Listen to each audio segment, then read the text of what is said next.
우크라이나, 러시아 전쟁이 장기전화됨에 따라 전쟁의 향방을 결정짓는데 전투기가 중요한 역할을 맡게 되면서 세계 각국에서는 우수한 전투기를 수입하고자 열을 올리고 있는데요.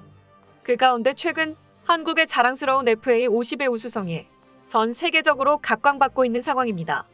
이미 수입한 국가들뿐만 아니라 러시아의 위협에 노출되어 있는 유럽 국가들 사이에서 이미 인기가 하늘을 찌르고 있습니다. 한국에 직접 찾아와 계약을 서두르려고 하는 것은 물론이고 선도 계약까지 추진하며 FA-50은 엄청난 인기를 누리고 있는데요. 심지어 풀체인지가 임박했다는 소식까지 전해지면서 한국 방산 시장의 스테디셀러로 FA-50이 자리매김할 것이라는 관측이 나옵니다.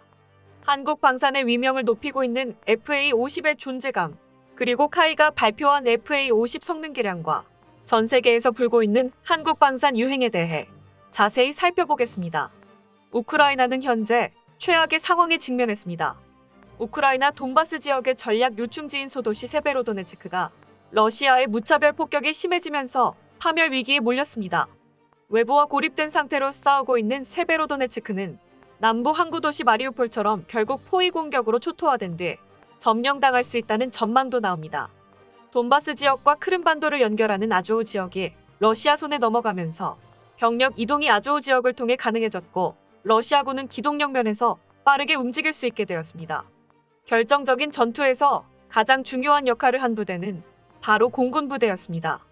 압도적인 화력으로 지상군이 움직일 수 없게 묶었기에 러시아 군이 병력 결집을 위한 틈을 마련할 수 있었고 지상군으로도 벅찬 우크라이나 군이 숨 돌릴 틈도 없이 지속적인 피해를 입는데 러시아 공군의 영향력이 컸습니다.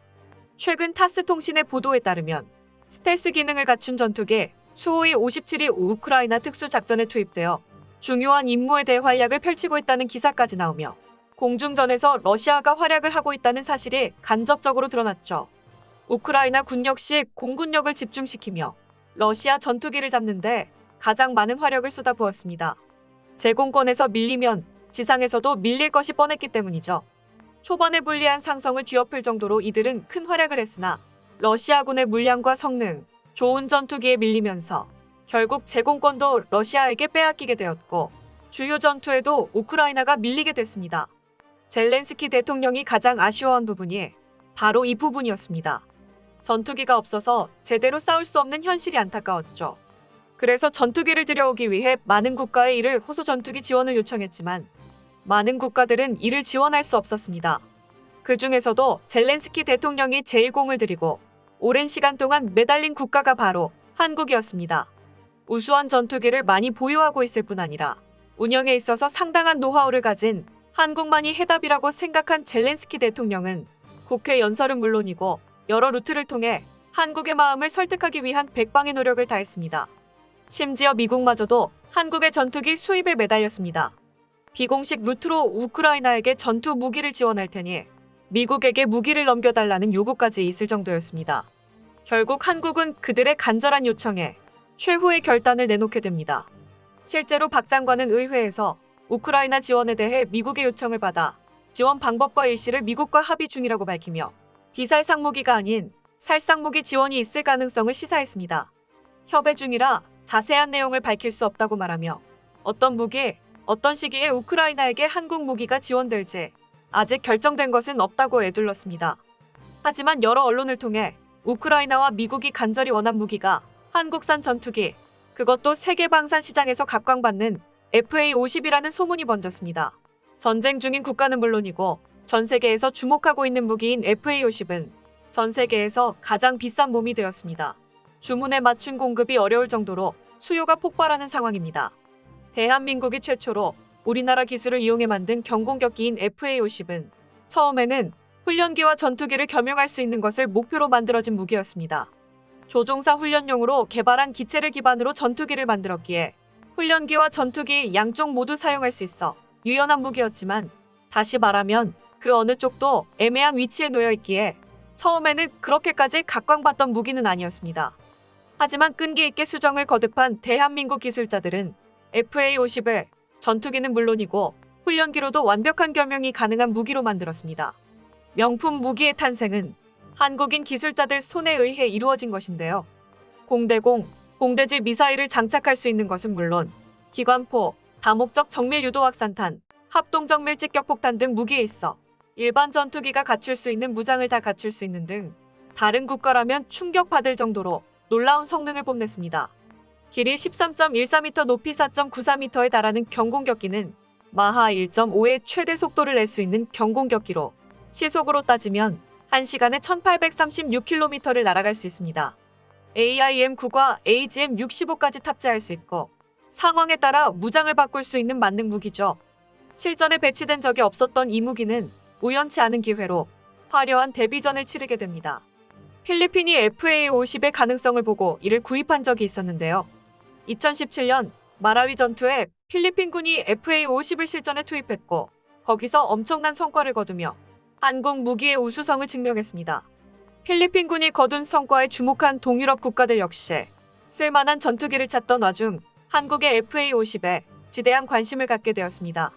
미국과 러시아 신형 전투기는 가격 면에서 너무나도 비쌌기에 아쉬운 측면이 있었지만 한국의 FA-50은 뛰어난 성능에 합리적인 가격을 형성하고 있어 예산이 부족한 동유럽 국가의 수요를 맞출 수 있는 전투기가 된 것입니다. 심지어 훈련기로도 활용할 수 있다는 점은 동유럽 지도자들이 한국산 FA-50에 미국과 러시아 전투기에 맞먹는 매력을 느낄 수밖에 없게 만들었습니다. 우크라이나 전쟁 이후 전투기의 유용성과 쓸모가 더욱 주목을 받으며 동유럽 국가들은 앞다퉈 전투기 구매에 나섰죠.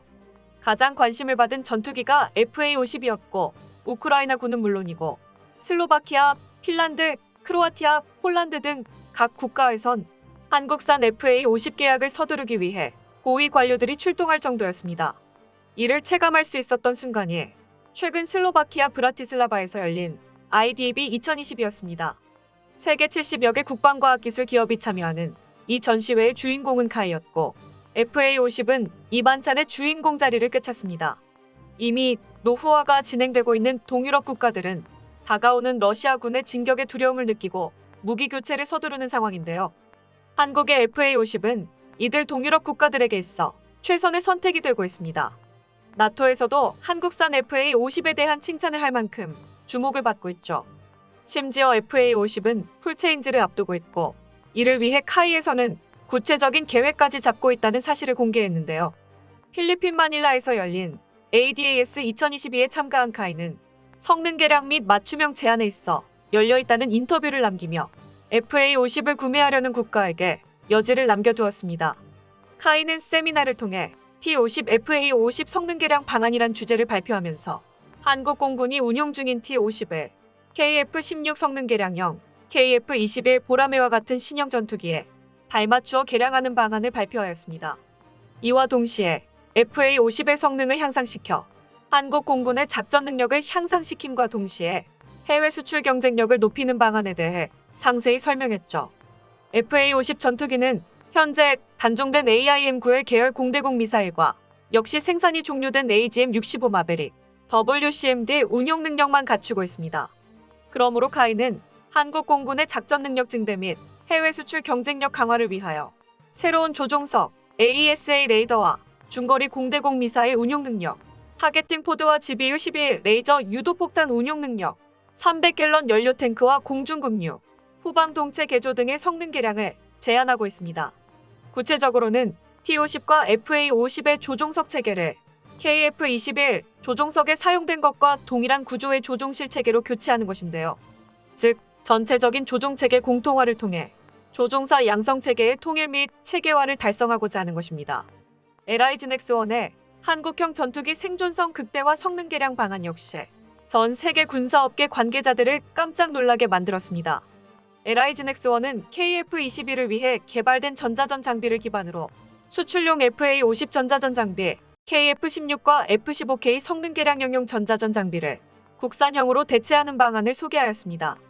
LIGNX-1은 생존성이 부족한 FA-50에 대해 국산형 전자전 체계를 장착하고 수리부품 수급 문제로 인해 운용상 어려움이 많은 F-15K와 KF-16에 대해서도 국산형 전자전 체계를 장착하는 방안을 제안하고 있습니다. FA-50 풀체인지를 위한 플랜이 성공적으로 진행된다면 앞으로 FA-50은 K9 자주포와 마찬가지로 한국 방산의 스테디셀러로 자리매김할 수 있게 됩니다. 필리핀, 콜롬비아, 동유럽에 이르기까지 모든 국가들이 FA-50을 애타게 기다리며 도입을 서두르는 상황입니다. 한국의 방산 기술이 이룬 성취에 가슴이 뿌듯해지지 않을 수가 없습니다. 앞으로도 평화를 위한 수호자로서 한국 무기가 중요한 역할을 해나가길 바랍니다. 끝까지 시청해주셔서 감사합니다. 도움이 되셨다면 좋아요를, 다른 이야기도 궁금하시면 구독을 눌러주세요.